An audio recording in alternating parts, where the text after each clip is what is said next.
empty the chamber on them. And how do you do that? First 6 seconds, point A to point B, everything you got. Everything you got. Turn that shit up. Let's go.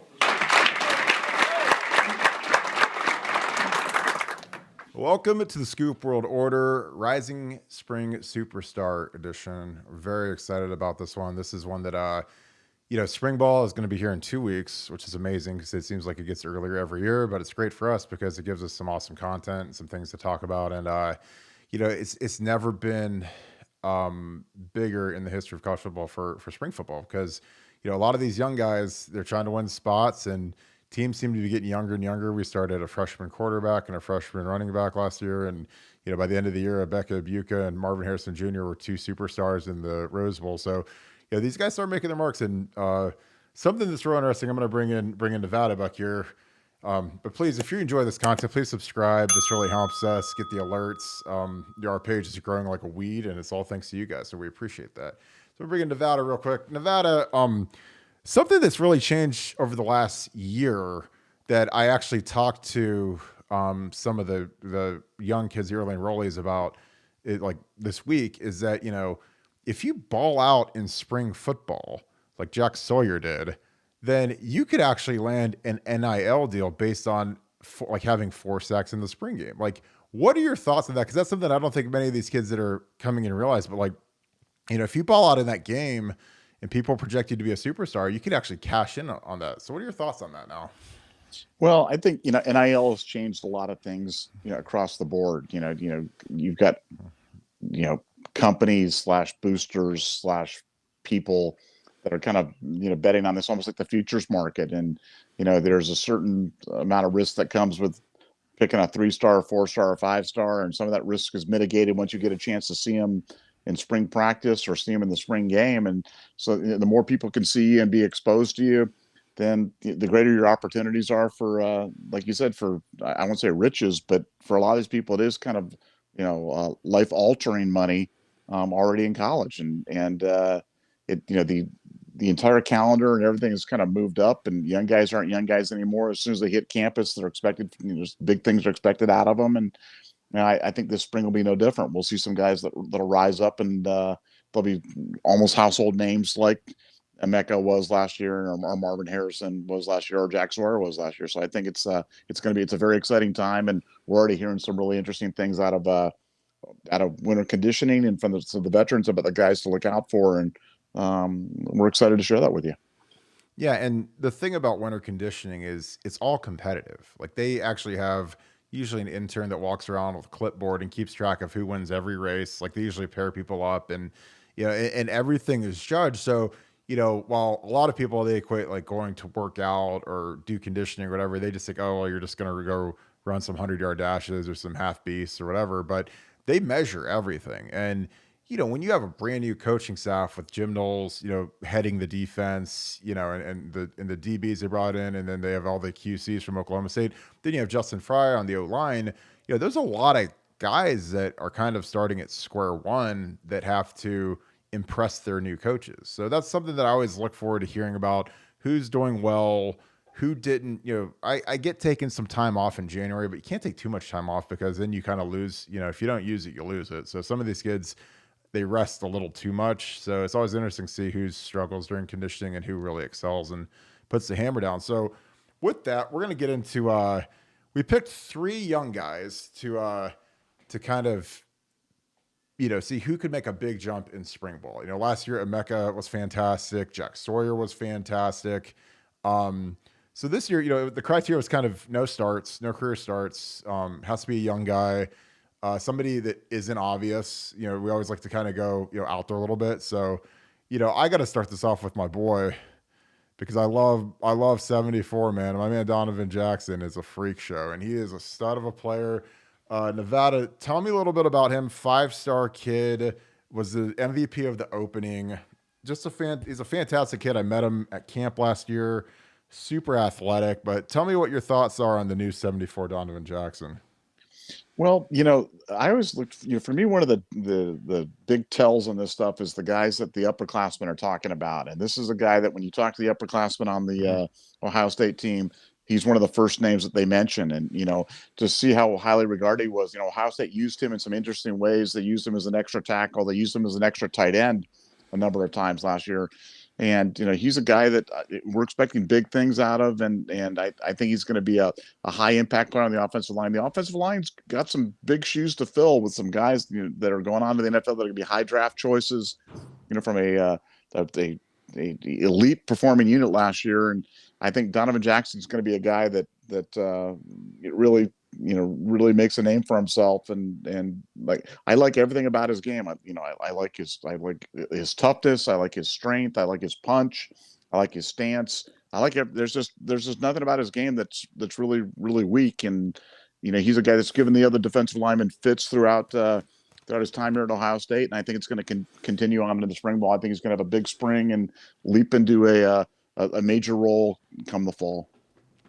Yeah, and I think he's ultra athletic. I talked to some guys in the Woody Hayes who see him every day, and he's a twitched up dude. Guys I really really respect. So when they say that, I believe them. And this player right here is pulling and trapping. It's not only. I mean, obviously, he flattens his first guy. Great check. Then he goes and finds a second guy and flattens him. So it's like, you love the effort, you love the agility and the athleticism. I'm going to let a few of these run, but I love his game. I think he could play tackle as well in a pinch. I know a lot of people are obsessed with 6'8" tackles, but he's not quite that. He's about probably 6'4", maybe 6'5" ish. But if you have feet and you can move in front of a guy, and he's nasty as can be, which I love. Like him and Paris Johnson are two of the nastiest players we've ever had at Ohio State. So you watch him finish.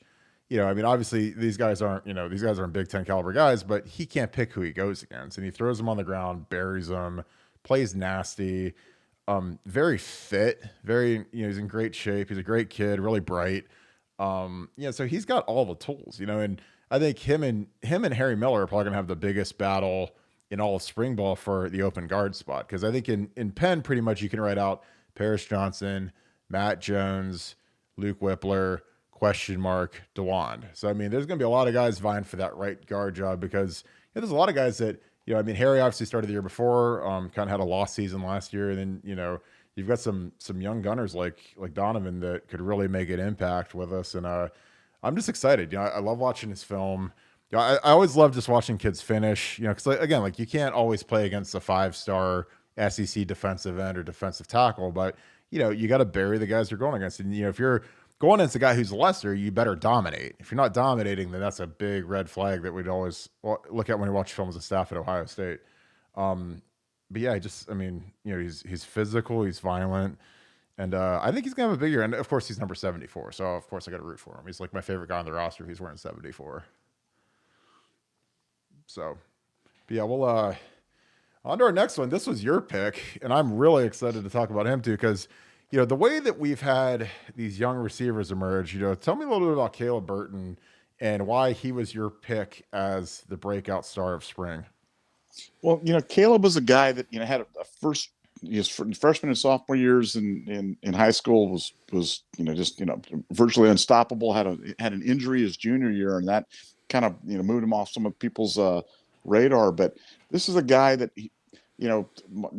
anybody who's followed Nevada Buck knows that Chris Olave is one of my all-time favorite players, and I've enjoyed all of the 4 years that we got with Chris. And you wonder when we're going to see another Olave type of player. Well, this guy's another Olave type of player. He's about 6 foot tall, really smooth.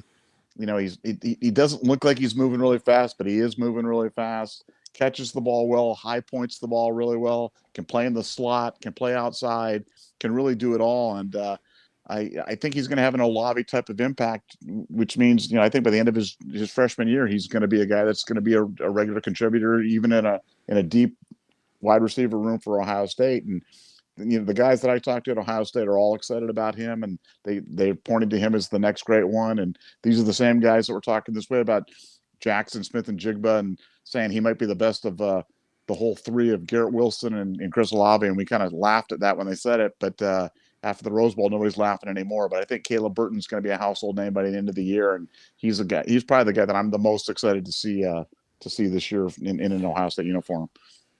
Yeah, it's fun when you watch a guy take a tunnel screen like this, which is designed, just to get a first down. And I mean, obviously there's great blocking, but great field vision, and how he just splits the safeties is unbelievable. I mean, then he, once he's in the open field, he just dusts everybody. You know, it's a long run, but the guy kind of has the angle on him, pulls away from him. And when you see that, you're just, you know, you get excited about that because those tunnel screens are good. 'Cause you don't really, I mean, there's like two guys that have to make a block on that for it to work. And then all of a sudden, you know, if a guy can run like that and you keep seeing him go over the top versus these teams. And that's the thing that is just a difference maker is when you have a guy that can go over the top and really scare someone. This is great because he fit.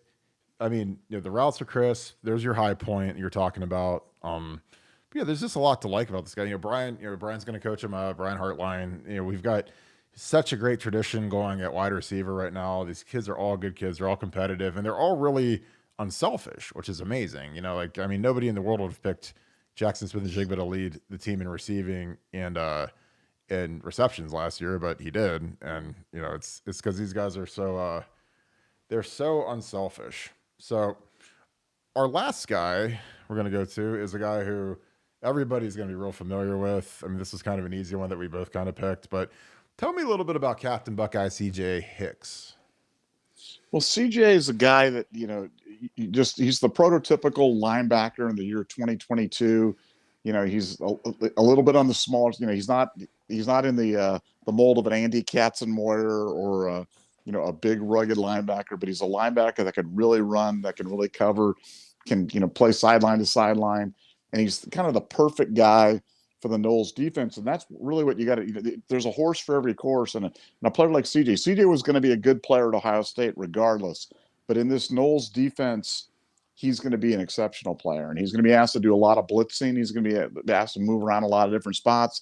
And he's just the type of guy that you want to, you know, you build a defense around. And he's going to be a centerpiece for the defense for years to come. And a guy that, like I said, I just, you know, the defense needs some help. We all know that the offense wasn't the issue last year, it was the defense.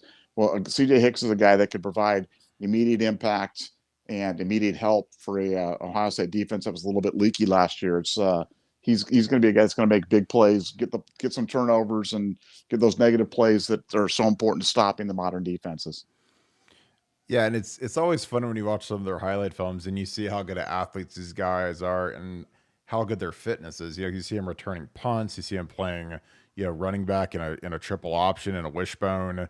You see him playing, you know, obviously plays linebacker, you know, the entire game. But you know, when you have a guy like this in high school football, I mean, you have to feature him on both sides of the ball and even on special teams. So I mean, you got to have a different level of fitness and a different level of mental toughness to be able to handle all these snaps, you know, all these plays. You know, you're not going one way. A lot of kids go one way in high school. He doesn't, and I love that. Like that's one of my favorite things about him is that he's a competitive kid. He's been a leader since day one of the class. He's kind of like what Luke Montgomery's becoming, and like you said, you know, if there's something that we did an injection of, it's playmaking at linebacker. You know, and I think that Jim Knowles and his army of quality control coaches will probably coach him up, you know, and get that tuned up a little bit. But you know, I think that you know we need to keep upgrading the athleticism because I think you know Steel Chambers and Cody Simon can run well. Cody was beat to death last year, you know, could barely walk and was playing, and yeah, but we need some guys that can really run, you know, that can really go, and that's why you got Sonny Styles coming, you got CJ Hicks, and I think those are the guys that you really need for this defense to really be the ballistic attack that Jim Knowles wants it to be. Yeah, his highlights are really fun to watch, and you know when you turn on a highlight video and it's like 20 minutes long, and then you know this guy's a really good player because it's not like it's like a 5-play reel. This is like it's like a game tape, and it's all really impressive plays like that, high pointing the ball. So thank you for tuning into today's video. We had a blast as always talking about some of the up and comers in spring ball. I think it's going to be one of the most fascinating springs that we've had at Ohio State in a long time, you know, probably since the 2012 Urban Meyer spring.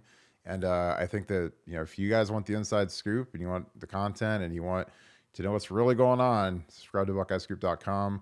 We appreciate you. We're super active on this board, and this is going to be just amazing. Seeing Jim Knowles on defense, seeing Justin Farrar on the O-line, see who are the new faces that will emerge, and see who's going to show out in the spring game. So we appreciate you. Thank you, Scoop family. Thank you, Buckeye Nation. You guys have a great day.